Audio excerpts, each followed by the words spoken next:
reunión, que hoy podemos empezar con un tiempo de oración, de alabanza, y porque podemos comenzar con una nueva serie. Te pedimos que sea de bendición, que tú nos des siempre el tiempo y las fuerzas para poder, Señor, seguir recibiendo de tu palabra. Padre, que tú nos fortalezcas y siempre vengamos con un pronto ánimo, que tú abras nuestro entendimiento y quites todo estorbo del medio, que nada en el ambiente físico, ni espiritual, ni emocional se interponga entre tu palabra y nosotros, Señor, y que lo que has de hablar pueda enseñarnos y pueda bendecirnos.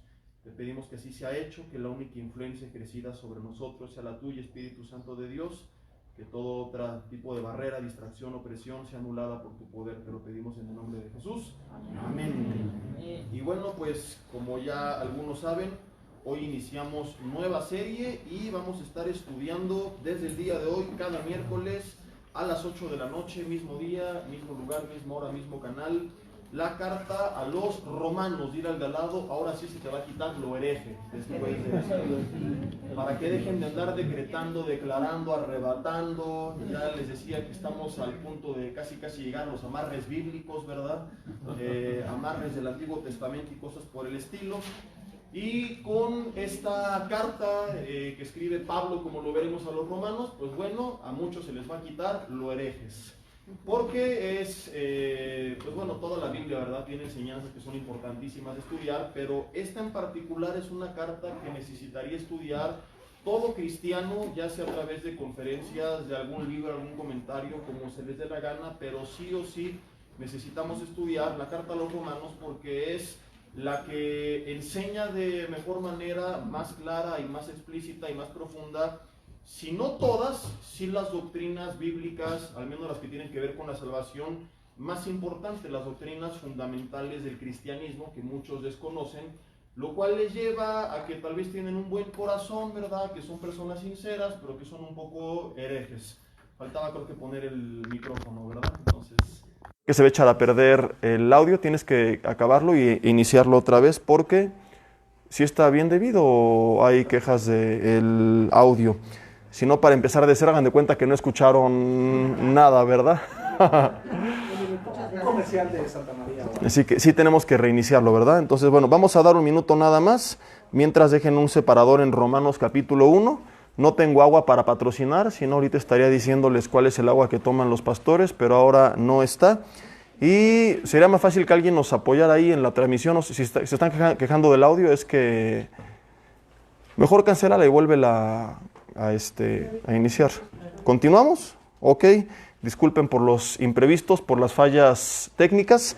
Continuamos. Les decía que es de las cartas que establece, pues, las bases doctrinales más importantes, y que hay gente que tiene un buen corazón, que es sincera, pero que le falta orientación. Y recordamos el ejemplo de este hombre del cual se nos habla en el libro de los Hechos, Apolos, que era un hombre ferviente de palabra, apasionado, pero que necesitaba un poco de orientación, y entonces Priscila y Aquila le toman aparte, le exponen mejor el camino, le hablan de cosas que él desconocía, de la obra de Cristo, del Espíritu Santo, y él es de gran bendición para la iglesia. Entonces yo estoy seguro que tú serás de más bendición después de tener una correcta orientación en algunos temas en los cuales pues estaba sinceramente equivocado, ¿no? Gente que piensa que ciertas cosas son de una forma, no porque tenga al demonio en su vida, sino porque pues no ha tenido esa correcta orientación. Ahora, no significa que esto nos va a hacer mejores cristianos, porque los fariseos, si hablamos de doctrina, pues eran los que mejor doctrina tenían hablando del Antiguo Testamento,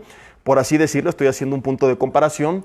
Ellos eran expertos en la ley, se dedicaban básicamente a estudiar la ley, a tratar de vivir la ley y enseñar la ley. Sin embargo, Jesús no llamó a ninguno de ellos para el ministerio. Digan conmigo, uyuyuy, ayayay. Quien llamó a personas que no tenían absolutamente ninguna base, ¿verdad? El más mínimo conocimiento. Pedro y Juan eran sin letras y del vulgo, ni siquiera podían haber estudiado porque no sabían ni siquiera, pues, tal vez leer ni escribir, ¿no?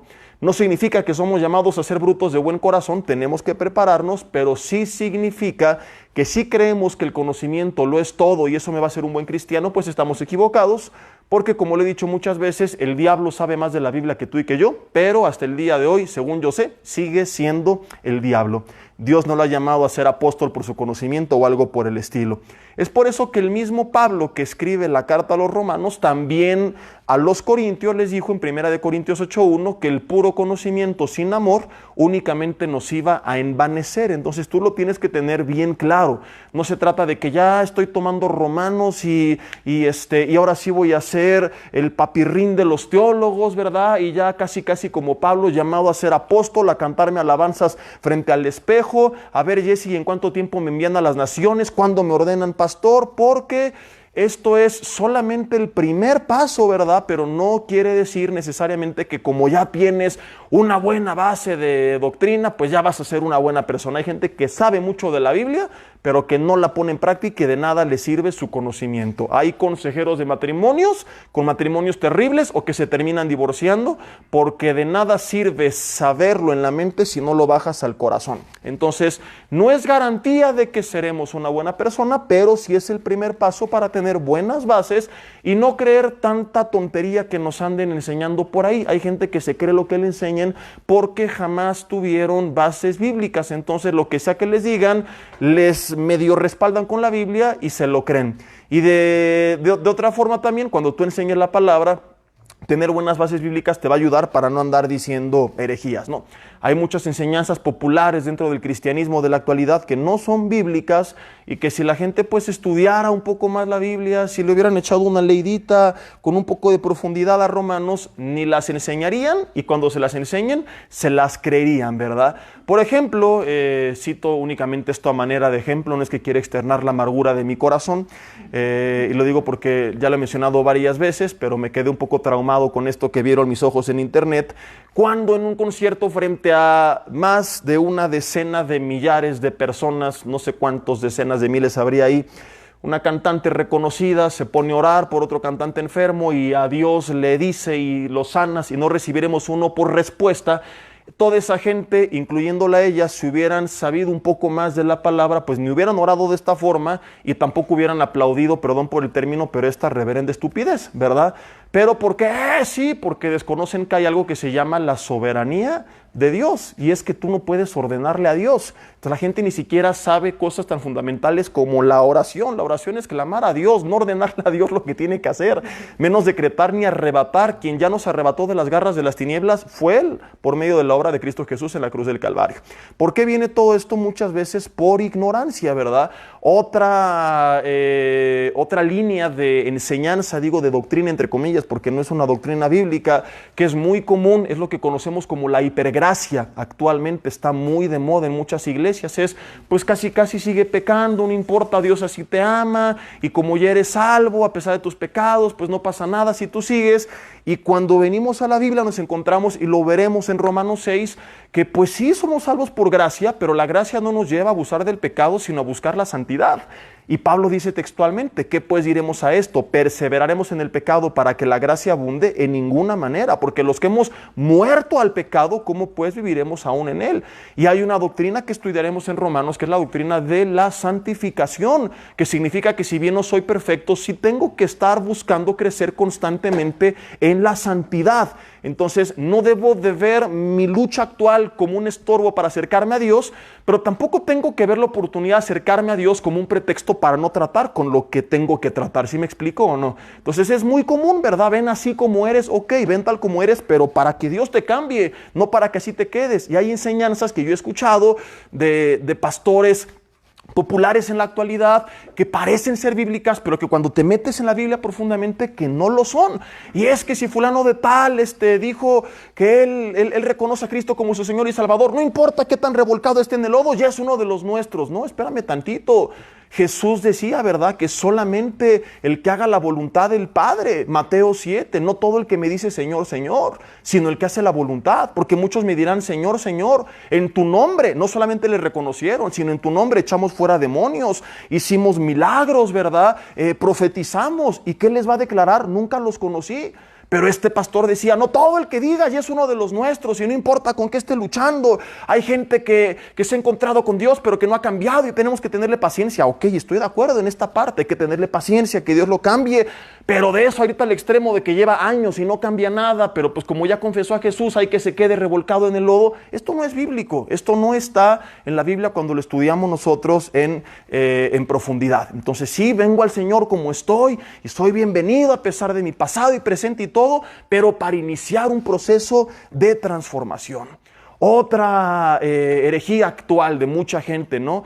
Pues es que como todos somos básicamente buenos, la gente que no va a la iglesia es lo que dice, yo no soy tan malo, yo no he matado a nadie, yo no he violado, ¿verdad? Yo no he robado, pues Dios nos va a perdonar a todos. Espérame tantito, Romanos capítulo 1, 2 y 3, lo vamos a ver, no dice que el ser humano es básicamente bueno, sino que el ser humano es básicamente malo. Y en el versículo 3 se pone bueno a partir del 10, que dice, no hay justo ni aun uno más que el pastor y el papa, dice la Biblia.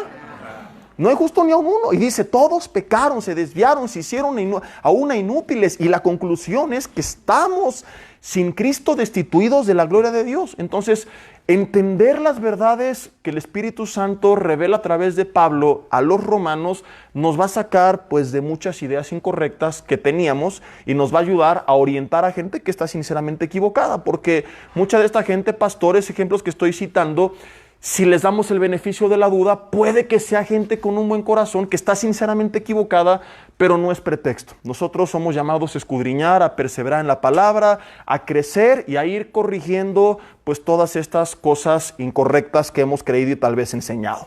Gente que cree que la salvación es por obras, también veremos que no es así. Y así podría decirte un montón, pero nos llevaría muchos meses, que es lo que nos va a tomar la carta a los romanos. Esto es solamente a manera de ejemplo de toda la luz que nos va a dar esta carta que escribe Pablo a los romanos. Hoy vamos a ver el primer mensaje, es la introducción a la carta. Hay algunas cosas un poco pesadas que vamos a ver.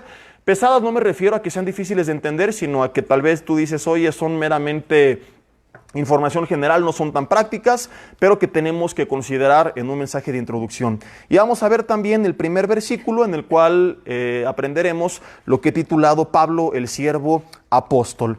Pero bueno, antes de irnos a Romanos 1.1, quiero darte algún panorama general de algunas cosas importantes de esta carta a la que muchos le sacan a estudiar.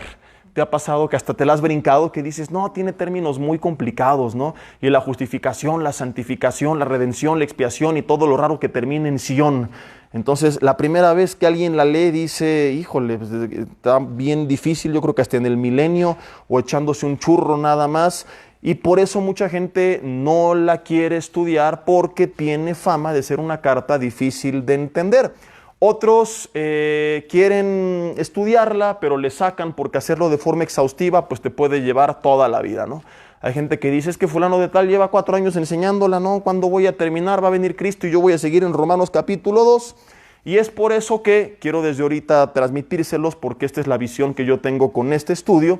Me he dado la tarea o me daré la tarea de que la estudiemos, sí, pero hay 2 cosas que vamos a tomar en cuenta. Uno, me he propuesto tratar de enseñar siempre de forma práctica aún las verdades doctrinales más complejas que podamos encontrarnos allí, aunque Romanos mismo tiene 2 divisiones, primero la parte teórica, la parte doctrinal más bien, y luego la parte de aplicación práctica, como lo vamos a ver.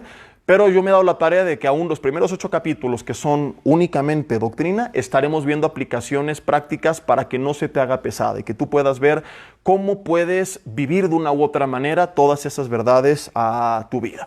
Por ejemplo, el día que hablemos de la justificación, ¿no? De cómo el Señor nos declara justos, no me voy a quedar solamente ahí, en mi posición delante de Dios, sino me voy a meter en tus sentimientos, en tu mente, que te sientes a lo mejor con condenación, indigno de acercarte a Dios. Yo cómo voy a ser útil para servir a Dios. Voy a tratar aspectos prácticos como estos, animarte a decirte, ¿sabes qué? Ya Dios te ha puesto en esta posición a través de Jesucristo, es momento de despertar. ¿Sí me estoy explicando? Estaremos viendo algunos ejemplos prácticos de qué me deja a mí saber esta verdad doctrinal, porque para eso se nos reveló, no nada más para que llegara acá, sino para que cambiara nuestras vidas, como lo vamos a ver.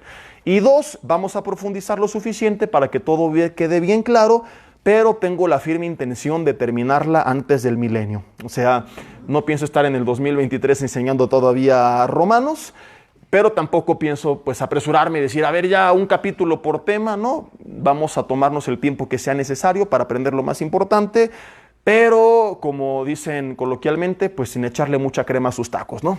Entonces habrá momentos donde tengamos que detenernos, momentos en los que no sea indispensable, vamos a aprender bien sólido, no quedará absolutamente ninguna duda, pero tampoco vamos a aventarnos 3 años en un capítulo. Y bueno, Romanos podríamos de introducción, si fuéramos exhaustivos, aventarnos 6 estudios de introducción con algunos datos que son innecesarios. Así que, ¿qué es lo que yo considero que tenemos que saber? Obviamente que fue enviada esta carta por Pablo a los creyentes que estaban, ¿en dónde crees que estaban? Si la carta se llama la Epístola a los Romanos, ¿crees que estarían en México? No, ¿verdad? Y aunque tiene divisiones, varias divisiones de varios temas, tanto doctrinales como prácticos, podemos a su vez subdividir todas estas divisiones en 2 bloques principales, que son del capítulo 1 al capítulo 8, que son las bases doctrinales. Es la parte más complicada de la carta, por eso mucha gente no tiene la más mínima idea que después tiene consejos tan prácticos, porque ya ni siquiera la terminó. Hay cristianos que llegaron al capítulo 3 y dijeron, hombre, esto no lo entiendo, ya no continuaron y pensaron que todo era así. Pero aclaro, aún en los capítulos 1, 2, 3, 4, 5, 6, 7 y 8, yo me he propuesto estar dando aplicaciones prácticas para que pueda ser un poco más fácil de llevar todo esto, ¿verdad? Y del capítulo 9 al 16 ya vienen aplicaciones y consejos prácticos para las diferentes áreas de nuestra vida. ¿Qué es lo primero que a mí me deja esto? Que nos revela implícitamente el Señor por medio de esta división de capítulos soplada a Pablo o inspirada por el Espíritu Santo, que tenemos que tener ambas. O sea, no me puedo ir a un extremo de enseñar pura doctrina sin aplicación práctica, pero tampoco puedo irme al extremo de querer ser tan práctico que solamente me voy a las partes prácticas y nunca estudio doctrina.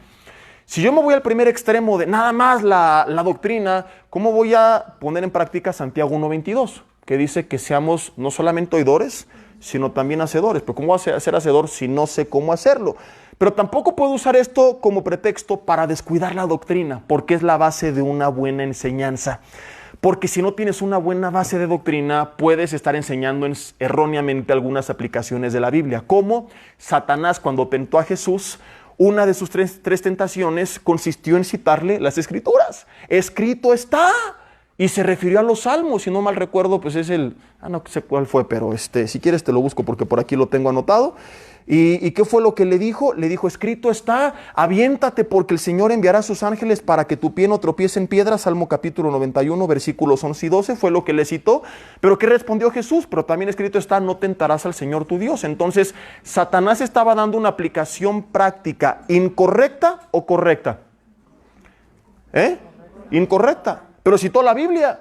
Sin embargo, esa no era la explicación. Entonces, si nada más tienes versículos, alá y se va, pero no tienes buenas bases bíblicas, al rato andas enseñando muchas tonterías, ¿verdad? Como por ejemplo pastores de que no, ya te engañaron y te golpearon, pero tienes que perdonar 70 veces 7 porque eso dice la Biblia, pero no tienes una buena base de doctrina, ¿verdad? Y hay excepciones cuando hay un abandono, cuando tu vida está en peligro, cuando hubo un engaño, la parte afectada puede decir, ay, te ves, brother, en el milenio, y te mando Apocalipsis 21:8 porque sí estoy llamado a perdonarte, a guardar mi corazón, pero no estoy obligado a mantener la relación en casos como estos. Entonces a veces damos aplicaciones inadecuadas a nuestras vidas por falta de conocimiento de verdades bíblicas. Así que necesitamos siempre llevar ambas de la mano. Pablo es el autor, la carta lo dice en el capítulo 1, versículo 1, Pablo se presenta y lo primero que la carta dice es Pablo. Pablo, así inicia, lo vamos a ver ahorita. Pero no solamente sabemos que fue el autor porque la carta así lo afirme, sino porque hay demasiadas pruebas de autores cristianos de los primeros años de la iglesia que siempre adjudicaron a Pablo la carta a los romanos. El hecho de que una carta tenga el nombre de alguien no es necesariamente evidencia de que él la haya escrito. Tú sabes que hay algunos evangelios gnósticos, ¿verdad? Que uno de ellos supuestamente se le adjudica a Tomás, otro a Pedro, pero sabemos por la historia que quisieron usurpar sus nombres para escribir algo en su lugar, pero ellos jamás lo escribieron. Yo tengo mensajes al respecto que te puedo recomendar. Entonces, en este caso es distinto. En este caso, la evidencia interna, que es la carta en sí misma, se refiere a Pablo, pero la externa también, que es la historia del cristianismo en general, siempre apunta a Pablo como el autor de esta carta. Hay demasiada evidencia. Cuando hace rato me refería a que no vamos a profundizar en cosas innecesarias, es que yo podría tomarme 10 minutos, por ejemplo aquí, citando documentos de Ireneo y de autores y líderes cristianos de el primer y segundo siglo de la iglesia, que se refería a Pablo como el autor en tal y tal y tal, algo que es innecesario. Salvo que tú digas, no, sabes que yo dudo que haya sido Pablo y estás muy conflictuado con eso, yo creo que fue Pedro. Entonces me mandas un correo y te doy esa información. ¿Sí me explico? Son detalles como estos los que no vamos a meternos para no hacer esto eterno, ¿no? Entonces nos quedamos con esto, que hay suficiente evidencia tanto interna como externa para adjudicarle esta carta a Pablo. Romanos es la primera carta del Nuevo Testamento, después de los Evangelios, si no lo sabías, Mateo, Marcos, Lucas, Juan, sigue Romanos, pero no porque haya sido la primera que Pablo escribió. Digan conmigo, sino porque en el Nuevo Testamento, al menos en nuestro canon, en nuestra lista de libros, en nuestro orden,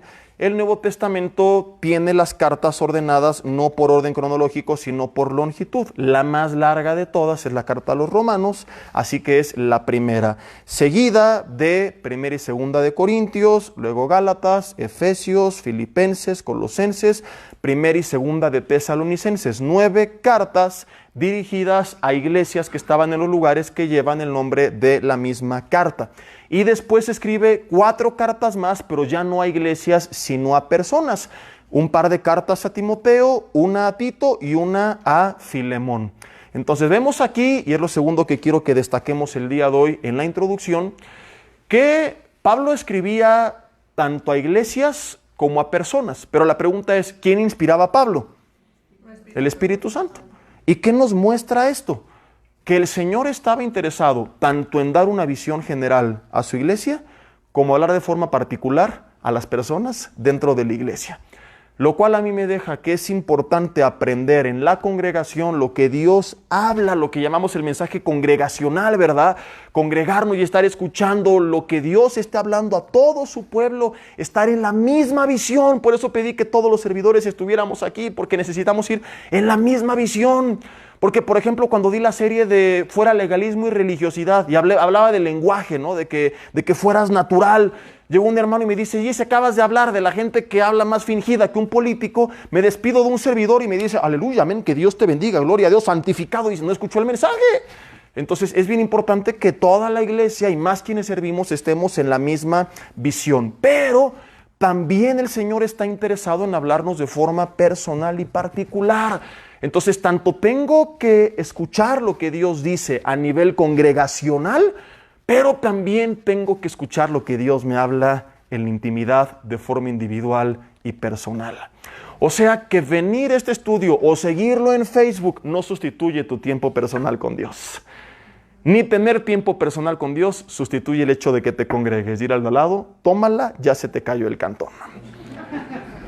Porque ambas cosas las vemos en la Biblia y las dos son importantes. Estar en la visión de la iglesia, y ahí Dios puede corregirme cosas que yo malentendí en la intimidad, y ahí el Señor me orienta, y ahí yo puedo aprender, ¿verdad? Como Apolo, si nunca se hubiera encontrado con Priscila y Aquila no hubiera tenido esta corrección. La Biblia dice que nos exhortemos los unos a los otros, pero también hay cosas específicas que Dios me tiene que mostrar en oración, ¿verdad? En su palabra.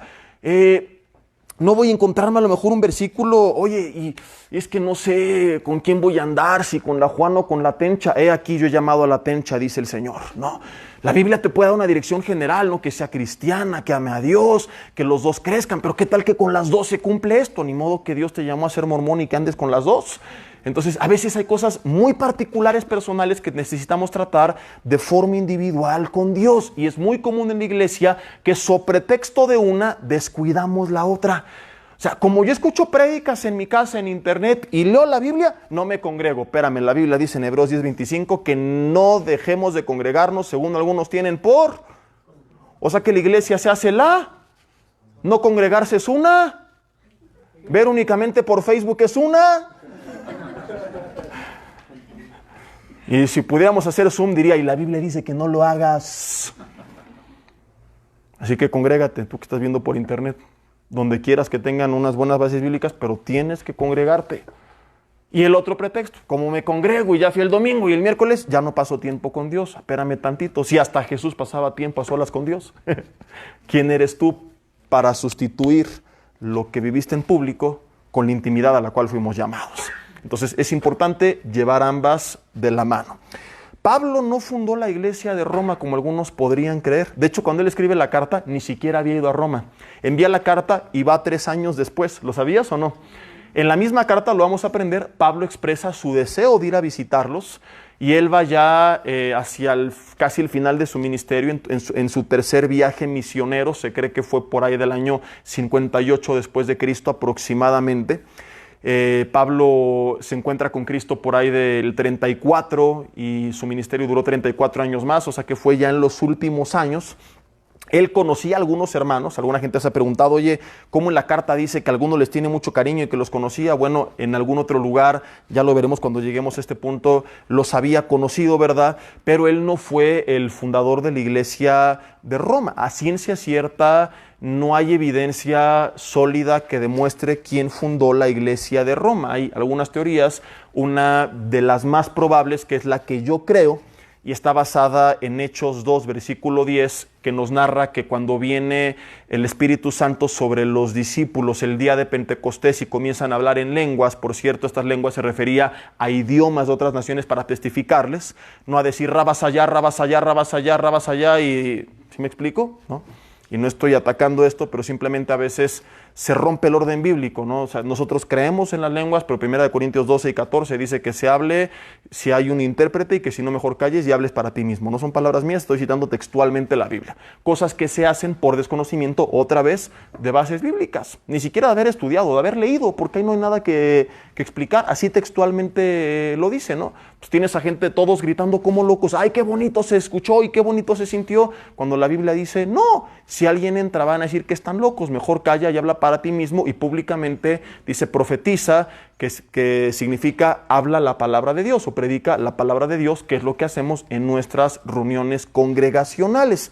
Entonces, cuando viene el Espíritu Santo sobre la iglesia, comienzan a hablar en lenguas, pero eran lenguas de otros idiomas. Supongamos que hoy de repente había un huésped en el Hotel Camino Real, que es donde estamos reunidos, quienes quieran congregarse, todos los miércoles y también los domingos a las 10:50. Hay un huésped que viene de Alemania y de repente se perdió y entró aquí y el Señor le quiere hablar y uno de ustedes apenas habla español. No digo todos ustedes, alguno en particular, supongamos, ¿no?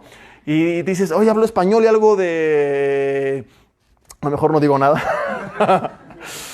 Y de repente empieza a hablar en alemán. Yo era este brother, ¿cómo habla en alemán? ¿No? Y a lo mejor le está predicando a la persona en alemán para que la persona escuche el evangelio. Ha habido casos como estos.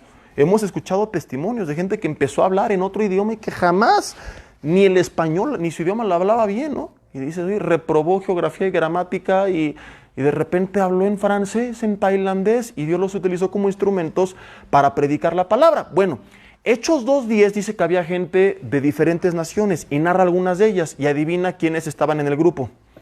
Había algunos romanos, dice la Biblia. Esa gente escuchó y creyó la palabra. Fue el primer mensaje de Pedro, bueno, al menos uno de los primeros que se narran en la Biblia, y en sus primeros 2 sermones miles de personas vinieron a los pies de Cristo. No sabemos dentro de esos miles cuánta gente había de Roma que estaba visitando Jerusalén para la fiesta de Pentecostés. Viene el Espíritu Santo sobre la iglesia, predican la palabra y mucha gente creyó. Y recordemos que Jesús llamó a los discípulos a su vez a ser discípulos y enseñarles a su vez a discipular a otros. Entonces, esta gente no se regresó a su casa a dormir, se regresó a su casa a enseñar lo que habían recibido. Y se cree que de ellos, pues es que empezó a crecer la iglesia de Roma, que además al estar en la capital del mundo con gente de todas partes, pues se expandió rápidamente el evangelio. Esta carta, te decía, fue escrita en el tercer viaje misionero de Pablo en el año 58 después de Cristo aproximadamente. Y bueno, después de una breve introducción, vamos ahora sí a Romanos capítulo 1. Únicamente hoy veremos el versículo 1. A veces será así, a veces un versículo nos llevará 2 o 3 enseñanzas, a veces un error que se cree que es bueno, pero no siempre es así, es que se cree a veces que la mejor enseñanza es ir palabra por palabra, pero las palabras fuera del contexto son solamente palabras. Entonces necesitamos aprender cuál es el sentido que tienen las palabras dentro del contexto. Podemos estudiar Pablo, por ejemplo, y toda la vida de Pablo. Entonces, en este caso tendría sentido. Siervo y lo que significa ser siervo, pero tenemos un mejor panorama y aprendizaje de las cosas cuando unimos la oración y entendemos lo que el Señor quiso decir a través de cada palabra utilizada correctamente dentro de la oración. De nada sirve que yo aprenda Pablo, ¿qué es Pablo? Siervo, ¿qué es siervo? Jesucristo, ¿quién es Jesucristo? Si no aprendo que Pablo fue siervo de Jesucristo. ¿Me explico? Y que somos llamados a ser siervos de Jesucristo. Puedo aprender que después dice, llamado a ser apóstol, y estudiar todo lo que la Biblia dice acerca del apóstol. Pero tiene más poder cuando entiendo que no puedo tener un ministerio si no soy primero siervo. Uy, uy, uy. Ay, ay, ay. Y esto es lo que revela el estudio de la palabra dentro del contexto. Por eso es que no estoy para nada de acuerdo, perdón si lastimo el corazón de alguien, con solamente estudiar palabras. Porque si el Señor quisiera que estudiáramos palabras, nos hubiera dejado un diccionario y no la Biblia. Un diccionario que tuviera todas las palabras. Entonces, hay gente que ha aprendido de cosas, sistemas como estos, pero lo ideal pues es estudiar la palabra de Dios, no las palabras de la palabra de Dios. A veces, no estoy diciendo que no, sí necesitamos estudiar la palabra, profundizar en ella, pero siempre saber cuál es el sentido que tiene dentro de la oración. Lo primero que dice Romanos 1, versículo 1, es Pablo. Y lo primero que quiero preguntarte es, ¿quién es Pablo? Muchos creen que está hablando de Pablo Picapiedra y que Pedro y Vilma y Betty eran sus esposas y que andaba en Dino para ir a predicar la palabra de Dios.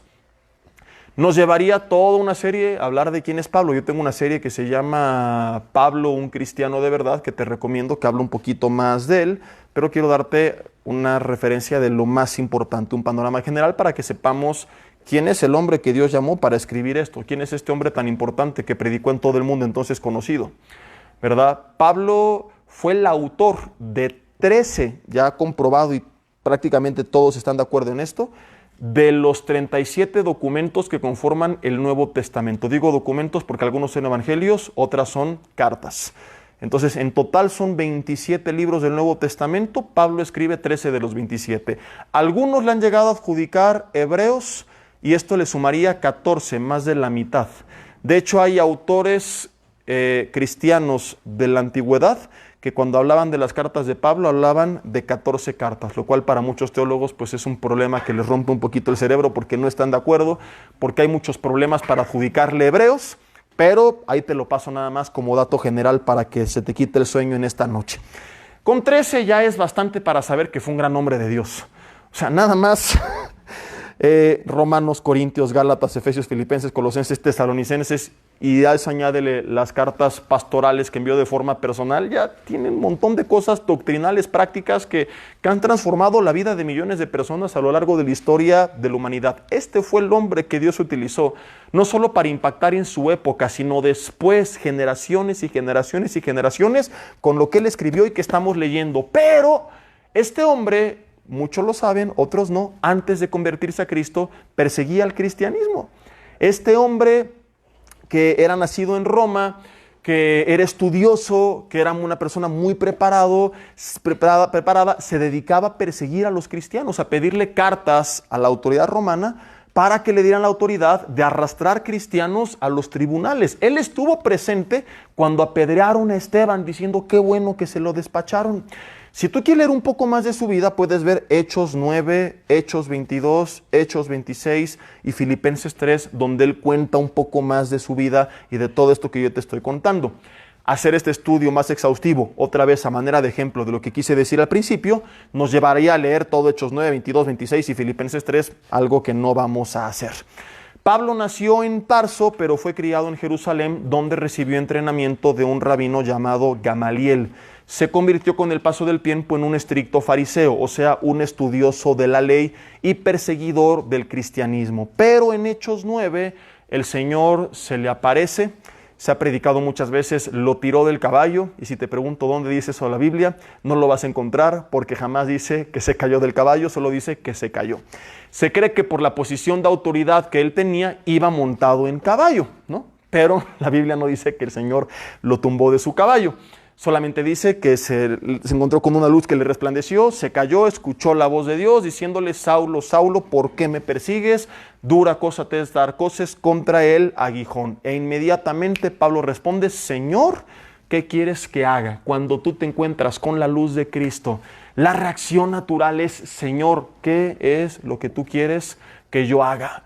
Hay gente que vive peleándose con Dios, reclamándole a Dios, como te decía hace rato, ordenándole a Dios lo que tiene que hacer. Esta gente no se ha encontrado con la luz de Cristo todavía, porque es imposible ver una gloria tan grande y no reaccionar con humildad y decirle: aquí estoy para servirte, aquí estoy, aquí está mi vida.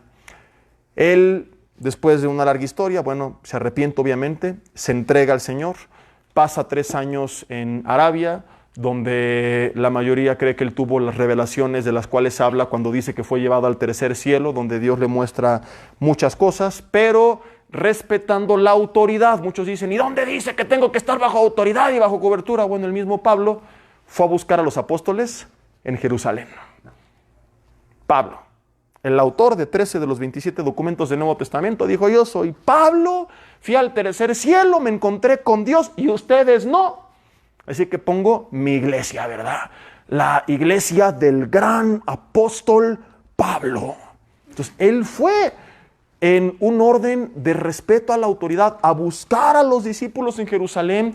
Al principio ellos tenían miedo porque sabían que él perseguía a cristianos, creyeron que se quería infiltrar para matarlos.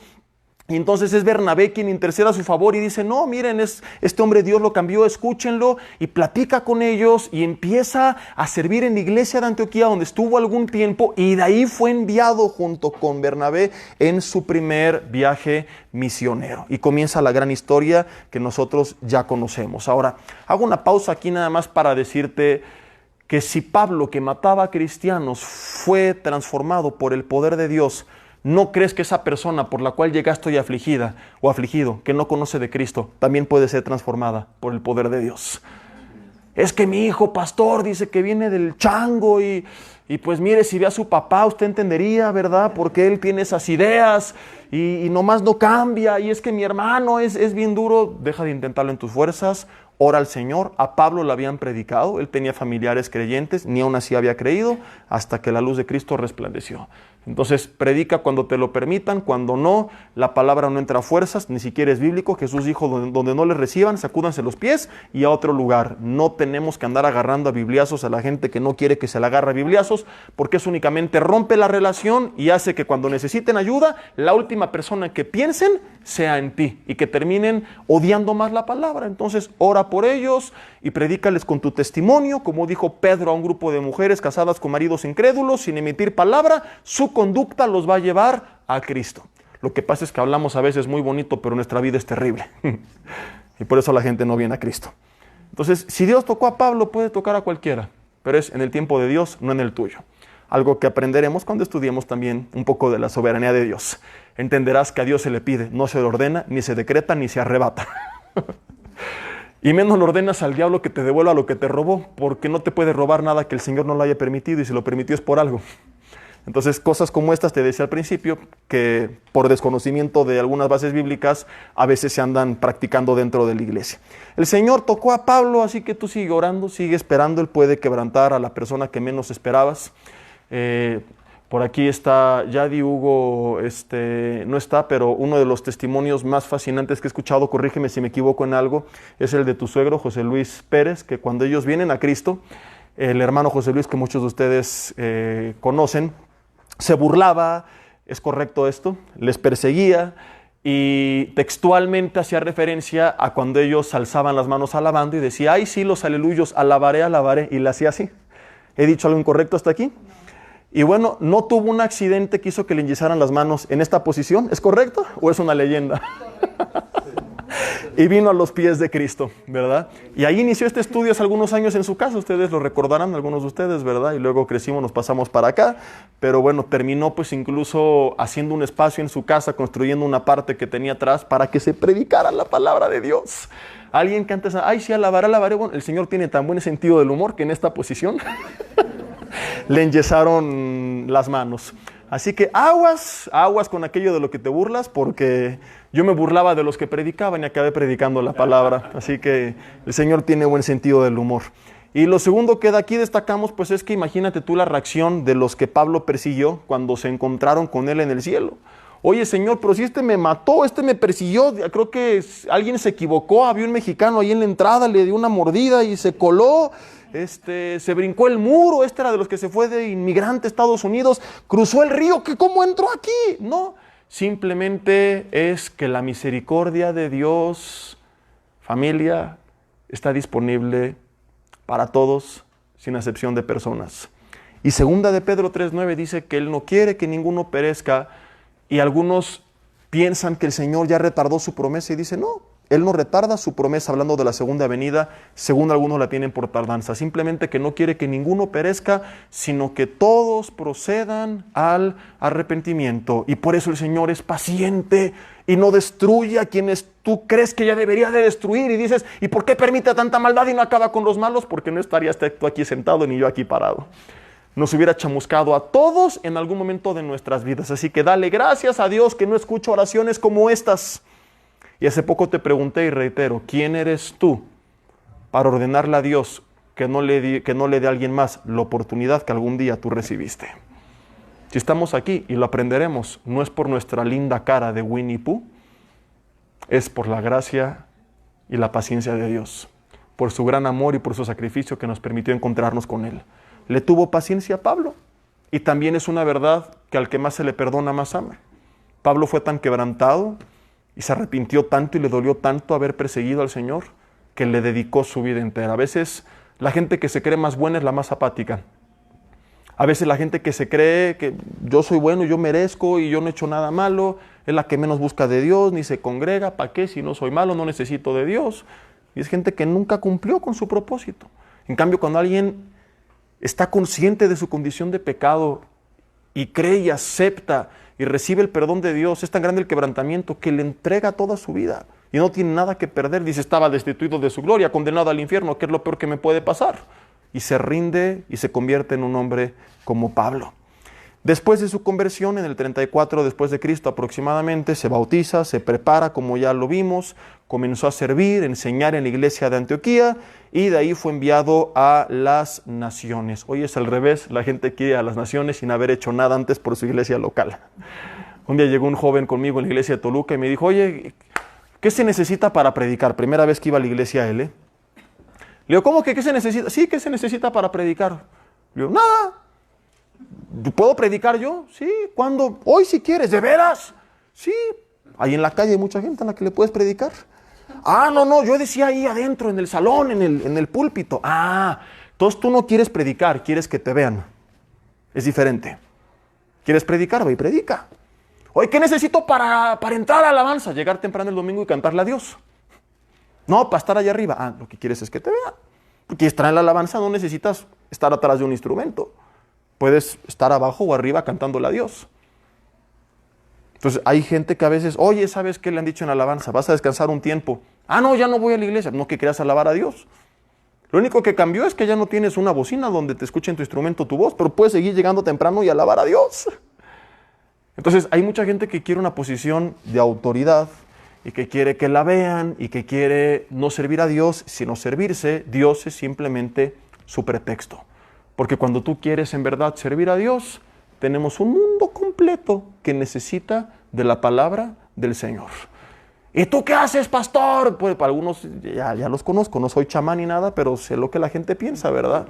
Y mira, familia, cuando yo quise predicar, prediqué, puse en práctica lo que te estoy diciendo. Le propuse a mis pastores un plan para evangelizar. Me dejaron como encargado del grupo de evangelismo. Íbamos a las calles cada fin de semana a predicar, a repartir planes de salvación, a repartir folletos para los eventos. A veces íbamos con 5 hermanos, a veces 10, a veces 12. Lo menos que llegamos a ir éramos 4, un servidor acompañado del Padre, del Hijo y el Espíritu Santo. Me tocó en alguna ocasión ir así, entonces yo no esperé a que me pusieran una plataforma para predicar. Empecé a predicar. Quiero enseñar la palabra. Abrí un estudio y empecé a enseñar la palabra y el Señor respaldó y empezó a dar fruto y se añadieron más y empecé a enseñar. Entonces, ¿quieres hacer algo? Pues hazlo. ¿Quieres alabar a Dios? Alábale. En vez de regresarte escuchando la qué buena o la mano peluda, ponte a alabarle en tu coche. ¿Quieres predicar? Ve y predica en las calles. ¿Quieres enseñar la palabra? Pues inicia un estudio bíblico. Obviamente si ya estás en tiempo de hacerlo, ¿no? Pero hay mucha gente que lo que quiere es la plataforma, no para reflejar a Dios, sino para reflejarse a sí mismo. Y por cierto, hago un paréntesis, darle gloria a Dios significa esto. Gloria significa en el original hebreo, esplendor. Entonces, hablas de un brillo, de un reflejo. Te doy la gloria, es decir, el reflector apunta hacia ti. Mi vida, mis hechos, mi tiempo, todo apunta hacia ti. ¿A quién quieres apuntar en tu vida? Una de las mejores respuestas que he escuchado, así un charlatán, me la contó un pastor en Luisiana, que conocimos el año pasado, es de los pastores más ejemplares que hemos conocido en toda nuestra vida, un gran testimonio de hombre. Y me contaba que un día le marcó una persona que le dijo, oye, me dijeron que tú eres pastor, que tienes una iglesia aquí, yo soy de República Dominicana, es una iglesia hispana, y pues quiero ir a predicar a tu iglesia. Se autoinvitó, ¿no? Entonces, ok, está bien, pero pues, ¿tú qué haces? ¿Qué traes o qué? Y dice, no, pues yo traigo el ministerio de sanidad, yo oro y la gente sana. Entonces, yo no cobro nada, simplemente oramos por la ofrenda y lo que la gente dé, eso me lo llevo. Está bien, listo, no te cobro, pero me van a dar todas sus ofrendas. Entonces, el pastor le dijo, ok, sí, está bien, déjame platicarlo, meditarlo y todo, te vuelvo la llamada en un ratito. Le regresa la llamada y le dice, oye, te queremos esperar, sí te tomamos la palabra, te invitamos a nuestras 2 reuniones, pero ¿por qué en vez de llegar hasta el domingo, ya que estás por acá, no vienes desde el sábado? Y que le dice, pero ¿cómo desde el sábado? ¿Pero el sábado qué hay una reunión o va a haber un congreso o qué es lo que van a hacer? Y que le dice, no, mira, vente desde el sábado en la mañana, aquí alrededor hay muchos hospitales con mucha gente enferma y aprovechando que tienes el don de sanidad, pues vamos y oramos por todos ellos para que Dios los sane. ¿Qué crees que hizo esta persona?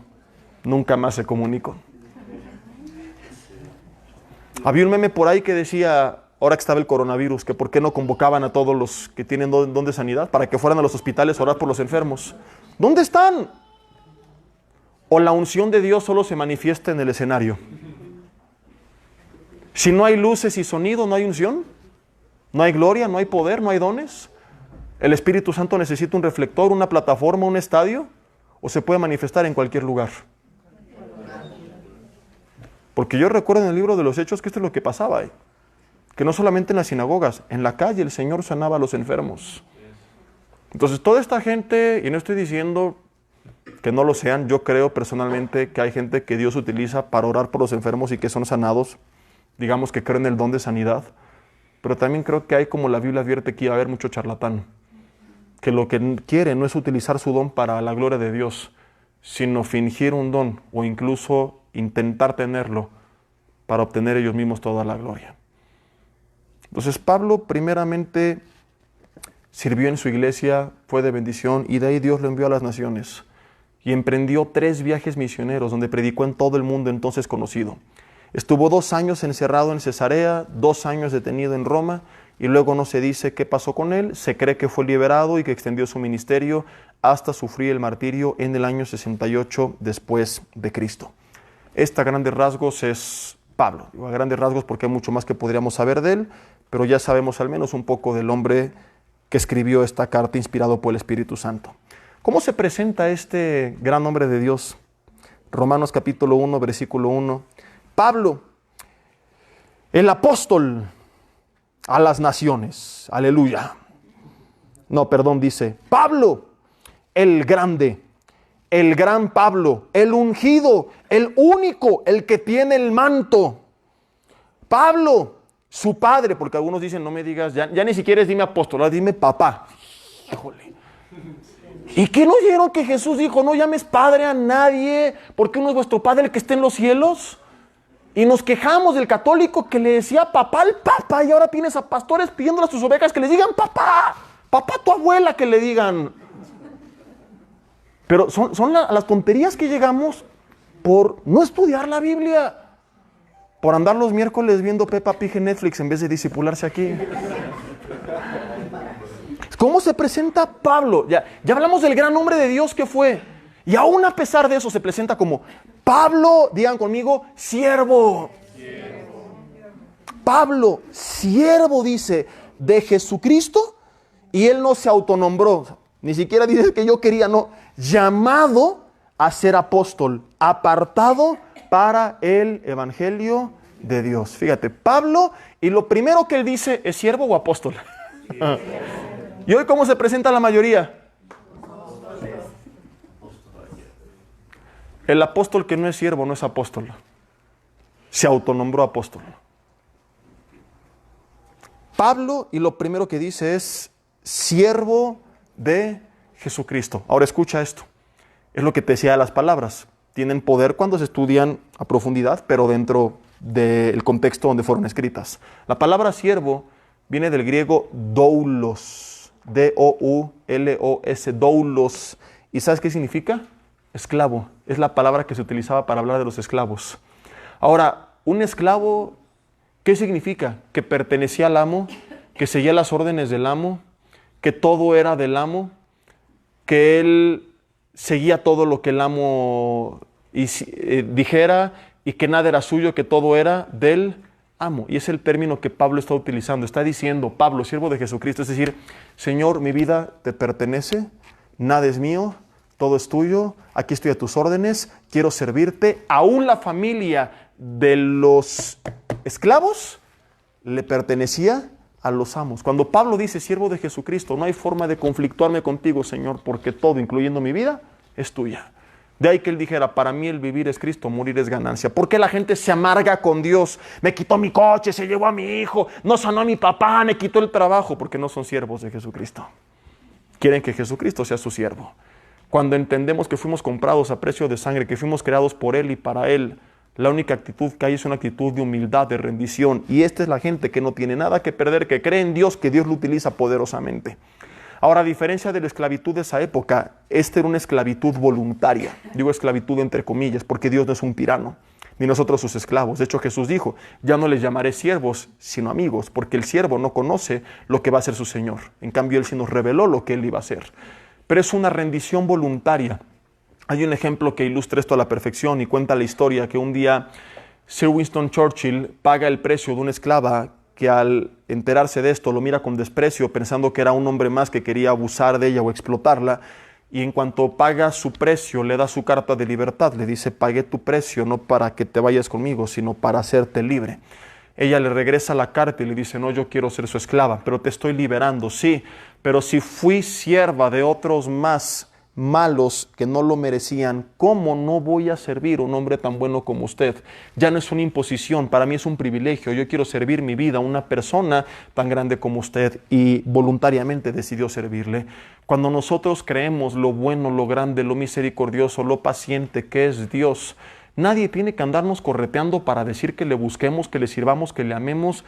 Es una acción voluntaria, en gratitud, en rendición, hacer todo esto. Pablo se rinde a él y le dice, Señor, soy tu siervo. Y no era un pesar, era para él un privilegio. Por eso a Dios le llamamos también Señor, término con el cual los esclavos se referían al amo, término con el cual se refería a la gente grande y poderosa. De ahí viene el término que utilizaban los ingleses, el sir, que era señor, era gente que tenía tierras, que tenía campos, eran personas poderosas. Cuando le decimos a Dios Señor, lo que le estamos diciendo es, tú eres el dueño, tú eres el amo, mi vida te pertenece. De modo que es incongruente decirle, Señor, te ordeno, o Señor, no recibir un no por respuesta, o Señor, ¿por qué hiciste esto? Espérame tantito, no que soy el Señor. Entonces, si es el Señor, que los hechos vayan acorde a las palabras. Hoy en día se le dice Señor a alguien que tratamos como si fuera nuestro siervo.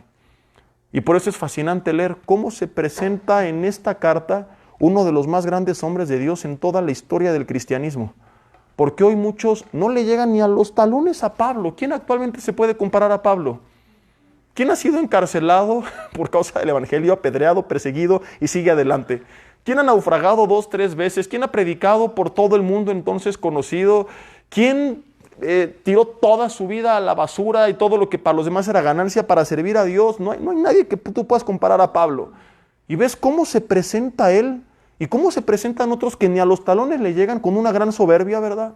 Está de moda que ya todos se autonombran apóstoles. No me digas pastor, dime apóstol.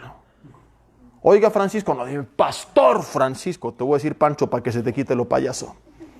Y tienes al gran Pablo diciendo, soy siervo, esclavo de Cristo, pero ¿qué quieren que haga? Él me llamó a ser apóstol. Llamado, ojo, llamado.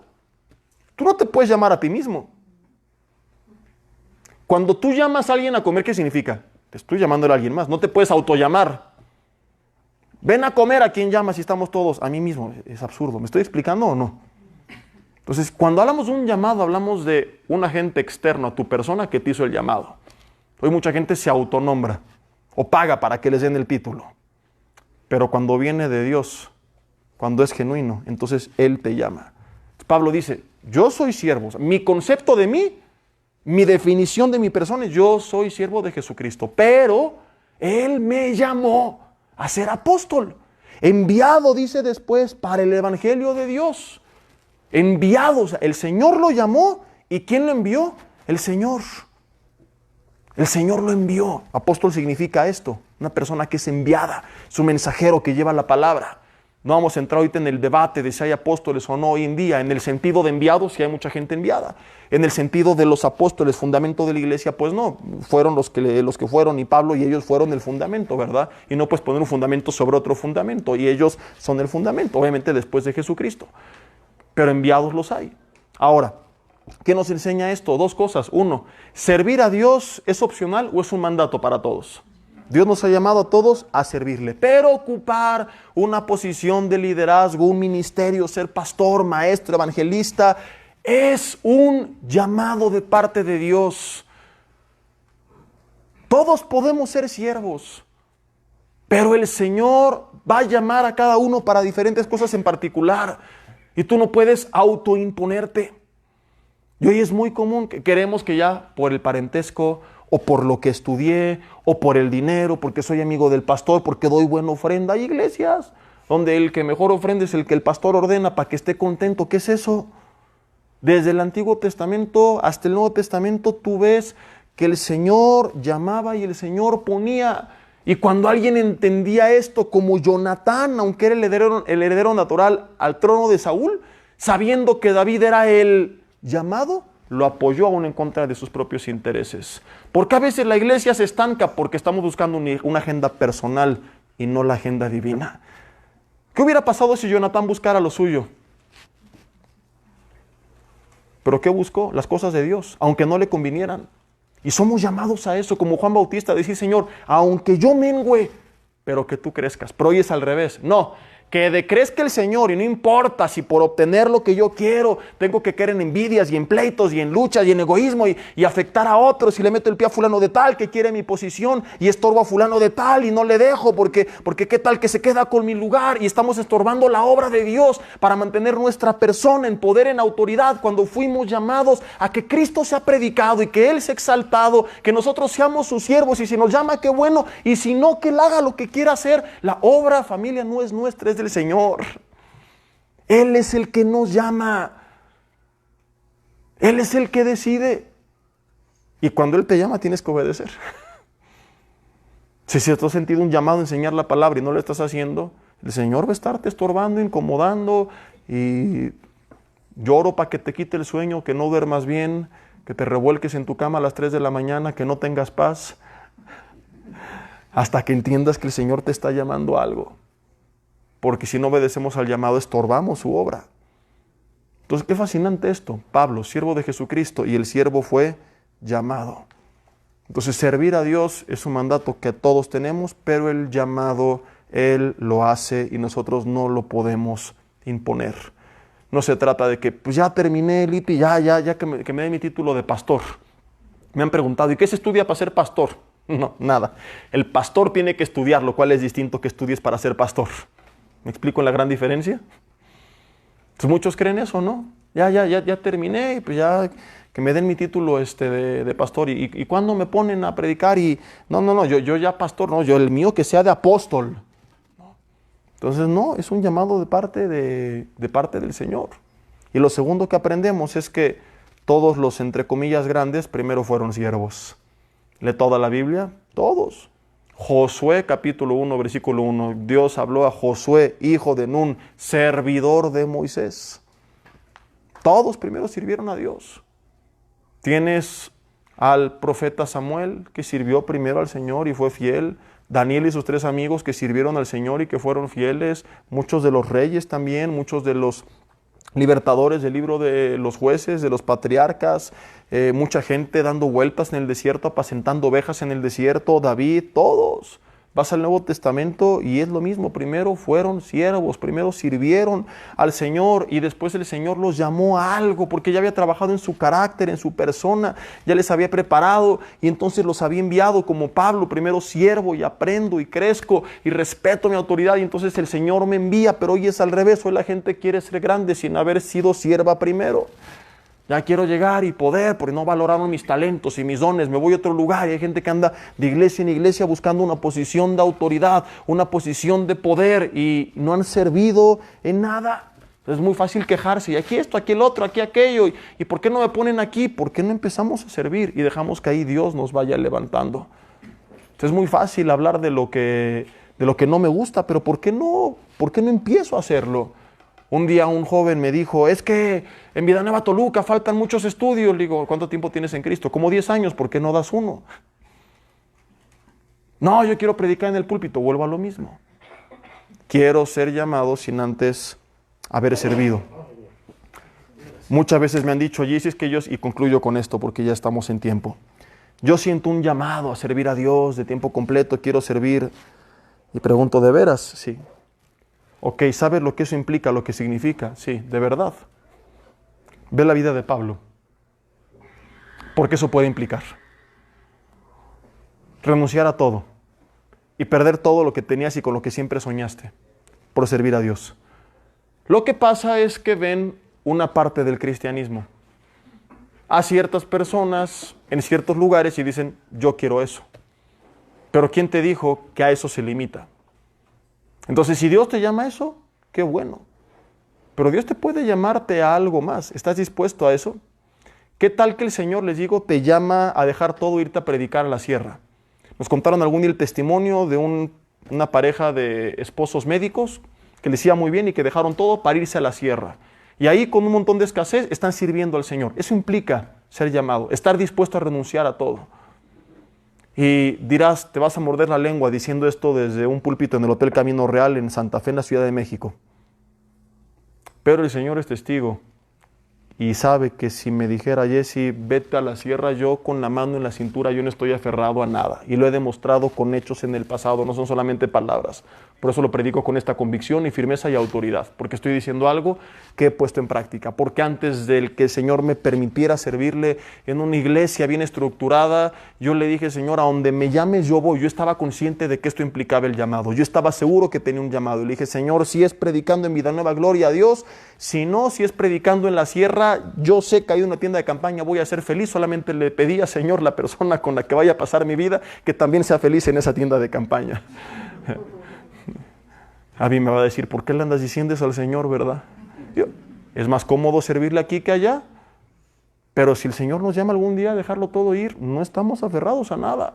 Y les decía que lo demostré porque alguna vez ustedes vieron cómo en Toluca teníamos diferentes posiciones, estudios, discípulos, un grupo de jóvenes grande, un congreso grande, ¿verdad? Y si estuviéramos aferrados al poder, ahí nos quedamos. Y dejamos todo en su momento para dedicarnos aquí y dejamos un grupo de jóvenes muy grande y estudios y hubo gente que no entendió, pero había necesidad y éramos los únicos pastores y allá había como 4 o 5, nos vinimos para acá y no nos aferramos a nada porque íbamos a donde el Señor nos estuviera llamado y paradójicamente, ¿verdad? Mientras a veces la gente se pelea por un poder que no obtiene, nosotros dejamos todo y luego el Señor nos llamó a regresar, pero como responsables de la iglesia en general. Entonces, una cosa es que el Señor te llama, otra cosa es que tú quieras, pues, ponerte ahí, que tú te quieras apañar. Y tienes que estar bien consciente. Quiero servir a Dios, ok. Si el Señor te llama a una vida, pues sin la persecución que Pablo vivió y cómoda y bendecida en todo sentido, gloria a Dios. Pero si en verdad crees que tienes un llamado, tienes que estar consciente de lo que eso significa. Que algún día Dios te puede decir, deja todo y sígueme. Y esto, familia, fue lo que hizo Pablo. Estimó, dijo, todo lo que era para él ganancia como pérdida por amor a Cristo. Esto implica ser llamado. Decir, si tengo que perder mi casa, auto, trabajo, reputación y padecer incomodidades para servirte y predicar tu palabra donde tú me envíes, lo voy a hacer. Si no estás dispuesto a eso, no es que seas un pecador, pagano, lo que sea, simplemente Dios no te ha llamado a eso. Entonces dedícate a lo que Dios te ha llamado a hacer, pero no andes diciendo, tengo un llamado y quiero una posición y pelearte por eso, porque eso no implica tener un llamado. Tener un llamado es esto. Pablo, Dios lo llamó y cuando te llaman, ¿qué haces? Vas. En eso podemos resumir el llamado, es ir a donde Dios te mande, porque te está llamando. Entonces, si papá me llama a sentarme a una mesa de un banquete, me siento y gloria a Dios. Si me llamo a predicar en el camino real, ¿qué, Padre? Gracias, Señor, aquí estoy. Si me llamó una iglesia de miles de personas, gloria a Dios. Pero si te llamó a predicarle a 2, ahí te sientas y les predicas. Y si te llamó a irte a una sierra, ahí te vas a predicarles. Y si te llamó a ir a los hospitales a orar por los enfermos, ahí vas a orar por los enfermos. No, a mí nada más me llamó a orar por ellos en la iglesia. Entonces no te llamó Dios, te llamó la fama. Porque cuando Dios te llama, vas a donde Dios te está llamando. Quédate con esto y dile ahí en tu corazón, Señor, llámame a lo que tú quieras. Y prepárate para ese llamado. Y cuando Dios te llame, obedece. Y si bien, reitero, a lo mejor no te ha llamado actualmente de tiempo completo, yo creo que cada uno de ustedes puede meditar, ¿a qué Dios me ha llamado y no he obedecido ese llamado? ¿Te ha llamado a orar por tu familia? ¿Te ha llamado a estudiar la palabra? ¿Te ha llamado a iniciar un grupo de estudio en tu casa? ¿Te ha llamado a compartir la palabra por redes sociales y no publicar puros memes? Estoy viendo el cel, no a David, ¿eh? ¿A qué te está llamando el Señor? A lo que Dios te esté llamando, ve y obedece. Es lo mejor que puedes hacer, aun cuando parezca difícil. Continuamos la siguiente semana, ya con el resto de la introducción formal, del versículo 2 al versículo 7, y vamos a orar. Señor, te damos gracias por tu palabra en esta noche. Señor, llámanos, dinos qué quieres que hagamos, y aquí estamos para obedecerte. En lo que tú quieras, Señor, a donde tú quieras, cuando tú quieras, como tú quieras. Queremos servirte, queremos hacer tu voluntad. Queremos ser siervos. Perdónanos, Señor, si buscamos hacer las cosas en un orden incorrecto. Si hemos buscado primeramente una posición de autoridad, poder, los reflectores sobre nosotros, y nunca te hemos servido. Padre, queremos comprometerte con la iglesia y el lugar donde tú nos hayas puesto, con nuestro entorno, ser fieles ahí en lo poco, Señor, y que de ahí tú nos llames a lo que tú quieras. Señor, nos presentamos delante de ti como esos doulos voluntarios, esclavos voluntarios, nuestras vidas te pertenecen, todo lo que tenemos es tuyo, Señor, así que gracias por lo que nos permites administrar y tener de forma temporal, pero te entregamos en esta hora todas nuestras vidas, todo nuestro ser, familia, economía, salud, trabajo, Señor, aquí está todo, guíanos en todo y haz tu voluntad en todo. Perdónanos si a veces la corriente de doctrina de este siglo en la cual se ordena, se decreta, incluso te dicen que no recibieron uno por respuesta, nos ha llevado a verte como si fueras el genio de una lámpara mágica y se nos ha olvidado que eres el Rey de reyes y Señor de señores. Queremos hoy poner los papeles en su debido lugar y acudir a ti, Señor, como lo que eres, el único Dios vivo y verdadero, a quien no se le ordena, se le agradece, se le pide y se le busca. Gracias, porque eso ya es un privilegio que ni siquiera merecíamos, que tú nos has otorgado, Señor, y voluntariamente decidimos servirte, porque te amamos. En el nombre de Jesús. Amén.